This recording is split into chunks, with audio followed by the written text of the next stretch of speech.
Сәлеметсіздер ма? Менің каналыма қош келдіңіздер. Бұл Гүлсана қолөнер каналы. Мен бүгін сіздерге осындай триконың балағын қысқарту жолын көрсетемін. Осындай триконы аламыз. Осыны өлшеп аламыз, осындай етіп триконың балағын. Осыған сабынымызды алып, размерін қараймыз. Осындай етіп жасаймыз, өлшеп алып. Тігіс керектісінде алып қаламыз өлшеп. Артығырақ өлшейміз.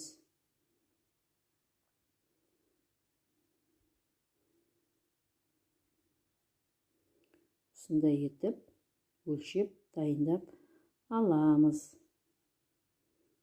Екінші жағында сөйтеміз. Қисық кетпеске мен екі жағында осылай етіп